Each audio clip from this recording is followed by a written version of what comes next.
Tube Tamil வணக்கம். அமெரிக்க அதிபர் தொடர்பாக உலகம் எதிர்பாராத புதிய அதிர்ச்சிகள் கொண்ட புத்தகம் வெளியாகி இருக்கின்றது. புத்தகத்தினுடைய பெயர் ரெஜிம் சேஞ்ச். ரெஜிம் என்றால் தன்னிச்சையாக ஆட்சி செய்து கொண்டிருக்கின்ற ஒரு சர்வாதிகார அரசு. அது ஈரானில் இருக்கின்றது. அந்த அரசை ஆட்சி செய்து கொண்டு இருக்கின்ற முல்லாக்களினுடைய அதிகாரத்தை முற்றாக மாற்றியமைப்பார் டொனால்ட் ட்ரம்ப் என்று தொடங்கப்பட்ட விவகாரத்தின் பின்னால் இருக்கின்ற மர்மங்களை விளக்குகின்றது இந்த புத்தகம். இந்த புத்தகத்தை நியூயார்க் டைம்ஸில் இருந்து 2 முக்கிய ஊடகவியலாளர்கள் எழுதியிருக்கின்றார்கள். அவர்கள் எதை அடியொற்றி இதை எழுதினார்கள் என்றால், அமெரிக்க அரசினுடைய இரகசியமான ஆவணங்கள், அங்கு நடைபெற்ற உரையாடல்கள், அங்கு பங்கேற்ற முக்கியமான அதிகாரிகள், தொடர்ந்தேச்சியாக வெளிவந்த செய்திகள், டொனால்ட் ட்ரம்பினால் செய்யப்பட்ட நடவடிக்கைகள், இவை அனைத்தையும் ஒரு நேர்கோட்டில் அடக்கி அரசினால் அங்கீகரிக்கப்பட்ட இந்த புத்தகம் வெளியாகி இருக்கின்றது. இந்த புத்தகத்திற்கு யாரும் மறுப்பு தெரிவிக்க முடியாத நிலையில் இருக்கின்றது. மிக ஆபத்தான ஒரு விடயம் நடைபெற்றிருக்கின்றது. இந்த போரில் டொனால்ட் ட்ரம்ப் தோல்வி அடைவதற்கு காரணம் என்ன? சிச்சுவேஷன் ரூம், அதாவது மிக மிக உயர்மட்ட இரகசியத்தை பூட்டிய அறைக்குள் பேசுகின்ற அறை இது. இந்த அறைக்குள் முக்கியமானவர்களை தவிர யாருமே உள்ளே செல்ல முடியாது. பின் லேடன் மீதான தாக்குதல் இந்த அறைக்குள் தான் இருந்தார்கள். ஈரான் மீதான தாக்குதல் இந்த அறைக்குள் தான் ஒளிந்திருந்து பார்த்தார்கள். இப்படியான அமெரிக்காவின் மிக மிக முக்கியமான தாக்குதல்களை எல்லாம் முக்கியமான அதிகாரிகளும் அதிபரும் இந்த அறைக்குள் இருந்து பார்த்து உரையாடுவது வழமை.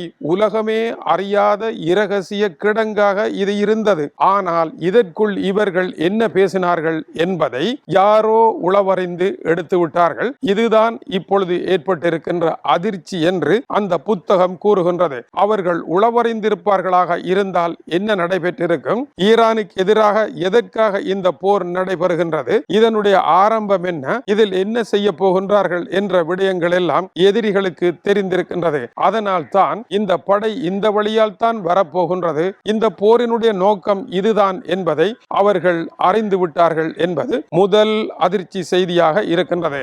இரண்டாவதாக, இந்த புத்தகத்தின் 464 பக்கங்களில் இருக்கின்ற முக்கிய விடயம், அமெரிக்க அதிபருக்கு பிறகு யார் அடுத்த அதிபராக வரப்போகின்றார் என்கின்ற இரகசிய உரையாடல்கள் நடைபெற்றிருக்கின்றது. அந்த இரகசிய உரையாடல்களுக்கு ஆதாரமாக அமெரிக்க அதிபர் டொனால்ட் ட்ரம்ப் தன்னுடைய காரியாலயமாகிய ஓவல் கட்டிடத்தில் தங்க வடிவிலான ஸ்டிக்கர்களை தானே பசை பூசி சுவர்களில் ஒட்டி வைத்திருக்கின்றார். இதை எதற்காக ஒட்டி வைத்திருக்கின்றீர்கள் என்ற கேள்விக்கு, தங்கத்தை கியூபா நாட்டில் இருக்கின்ற மக்கள் மிகவும் விரும்புவார்கள், அதனால் ஒட்டி வைத்திருக்கின்றேன், எனக்கு தங்கத்தில் தான் விருப்பம் என்று கூறியிருக்கின்றார். அதனுடைய கருத்து என்ன?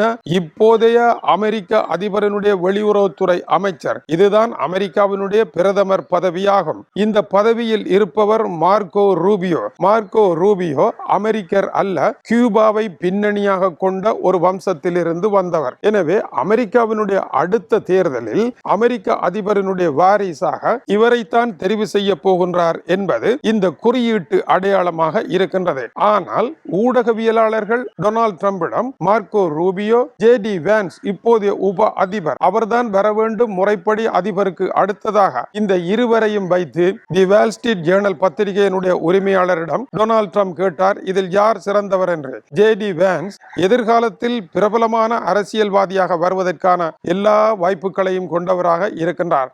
அப்படியானால் மார்க்கோ ரூபியோ எப்படி இருக்கின்றார்? அவர் மிக சிறந்த அறிவாளியாக இருக்கின்றார். எனவே அறிவாளி வேண்டுமா, பிரபலமான ஒருவர் வேண்டுமா என்பதற்கு, புத்தியுள்ள மனிதர் எல்லாம் வெற்றி காண்பதில்லை, வெற்றி பெற்ற மனிதர் எல்லாம் புத்திசாலி இல்லை என்பது விளக்கமாக இருக்கின்றது.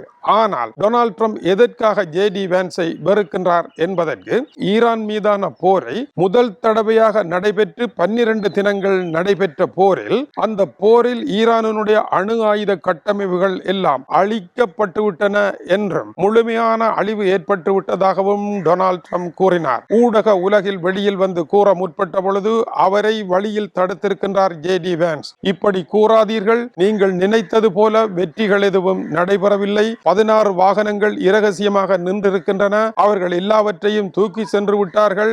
அவர்கள் தோலை விட்டு சுளையுடன் ஓடிவிட்டார்கள். நீங்கள் தோலின் மீது தாக்குதல் நடத்திவிட்டு எல்லாம் வெற்றி என்று கூறிவிடாதீர்கள் என்று கூறியிருக்கின்றார். உடனடியாக சீறி சினந்த டொனால்ட் ட்ரம்ப், நீ பொத்து உன்னுடைய வாயை, என்னுடைய வேலையை நான் பார்ப்பேன் என்று கூறிவிட்டு வெளியில் வந்து அதை சொல்லி இருக்கின்றார். இந்த இருவருக்கும் இடையில் வெடித்த போர் அங்கிருந்து ஆரம்பமாகின்றது. விழுந்திருக்கின்ற வெடிப்பு. அடுத்த நாள் ஜே.டி. வான்ஸ், அமெரிக்காவினுடைய உப அதிபர், ABC செய்தி ஸ்தாபனத்திற்கு பேட்டியளித்த பொழுது ஈரான் போர் பற்றி டொனால்ட் ட்ரம்ப் கூறியது போல முழுமையான வெற்றி என்று பேசாமலே அவ்வளவு துண்டையும் அப்படியே அழித்து விட்டார்.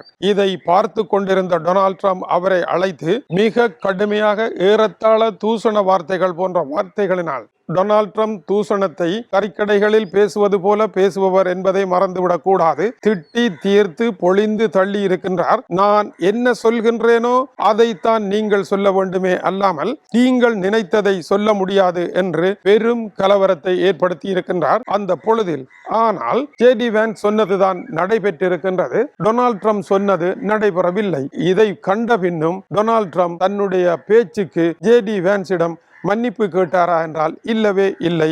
இதுதான் டொனால்ட் ட்ரம்ப் என்பதும் அடுத்த விடயமாகும். இரண்டாவதாக, ஜெப்ரி எப்ஸ்டைன் என்கின்ற சிறைச்சாலையில் தூக்கு போட்டு இறந்ததாக கூறப்படுகின்ற பாலியல் வியாபாரி விவகாரத்தை அமெரிக்கா எப்படி கையாள்வது என்பது தொடர்பான இரகசிய கூட்டத்தை நடத்தி இருக்கின்றார்கள். பெரும் தலைவர்கள் எல்லாம் குற்றவாளிகளாக மாறியிருக்கின்றார்கள். ஊருக்குத்தான் உபதேசம் உனக்கல்லடி பெண்ணே என்று இவர்கள் நடந்திருக்கின்றார்கள். இதை எப்படி மறைத்து இந்த அதிகாரத்தை காப்பாற்றுவது என்று அவர்கள் நடத்திய இரகசிய உரையாடல் புத்தகத்தில் அம்பலமாகி இருக்கின்றது. தி நியூயார்க் டைம்ஸ், ஆக்சியோஸ் ஆகியவற்றில் இதன் ரகசியங்கள் வெளியாகி அமெரிக்க அரசியலிலும் வாஷிங்டன் சுற்று வட்டாரத்திலும் பெரும் நிலநடுக்கத்தை இன்று காலை ஏற்படுத்தி கொண்டிருக்கின்றது இந்த புத்தகம். நியூயார்க் டைம்ஸில் இருந்து மெஹி ஹேமர்மேன், ஜொனார்தன் ஸ்வான் ஆகிய இருவரும் எழுதிய இந்த புத்தகத்தில் மேலும் வருகின்ற தகவல்கள் டொனால்ட் ட்ரம்ப் தன்னுடைய எதிரிகளை பழிவாங்குவதற்கு அரச இயந்திரத்தை எப்படி பயன்படுத்தினார் என்பதை கூறியிருக்கின்றார்கள். FBI பிரிவினுடைய தலைவராக இருந்த ஜேம்ஸ் கொமியை எப்படி பழிவாங்கினார், 82 வயதுடைய எழுத்தாளர் ஜீன் கரோலை எப்படி பழிவாங்கினார், 2020ஆம் ஆண்டு தான் தேர்தலில் தோல்வியடைந்த பொழுது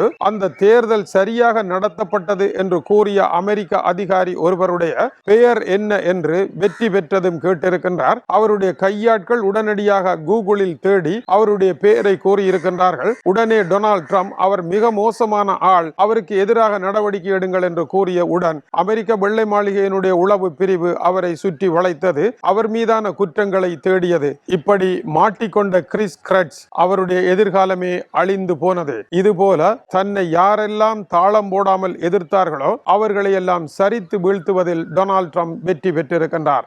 அதைவிட முக்கியம், உலகத்தின் முக்கியமான தலைவர்களை எல்லாம் வரிசைப்படுத்தி, அதாவது அமெரிக்க அதிபர்களை, இவர் 47வது அதிபர், 47 பேர்களுடைய பெயர்களையும் அட்டவணையிட்டு இதில் யார் சிறந்தவர் என்றால் தான் சிறந்தவர் என்ற முடிவை அவர் எடுக்கின்றார். இந்த 46 பேரும் தனக்கு இணையானவர்கள் அல்ல என்று தனக்குத்தானே அவர் கூறி கண்களை மூடியபடி நடந்தும் சென்றார். அதேவேளை உலகத்தில் இருக்கின்ற சிறந்தவர்கள் யார் என்றால் நெப்போலியன், அலெக்சாண்டர் போன்றவர்களுடைய பெயர்களை எல்லாம் வைத்த பொழுது அவர்களிடமெல்லாம் விமானம் கிடையாது, என்னிடம் விமானம் இருக்கின்றது, ஆகவே அவர்களை விட நானே உயர்ந்தவன் என்று கூறியிருக்கின்றார். எனவே இம்சியரசன் 23ஆம் புலிகேசியினுடைய கதை போல இது இருக்கின்றதே என்று நீங்கள் நினைத்தால் அதற்கு நாங்கள் பொறுப்பு அல்ல.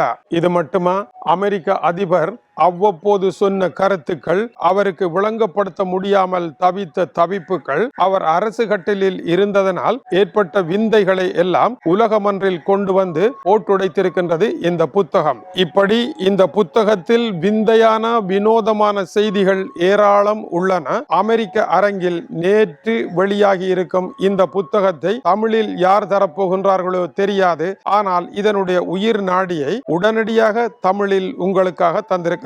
இது டியூப் தமிழினுடைய உலக செய்திகளுக்காக இலங்கை வடபுலம் யாழ்ப்பாணத்தில் இருந்து கீசே துறை. வணக்கம் உறவுகளே.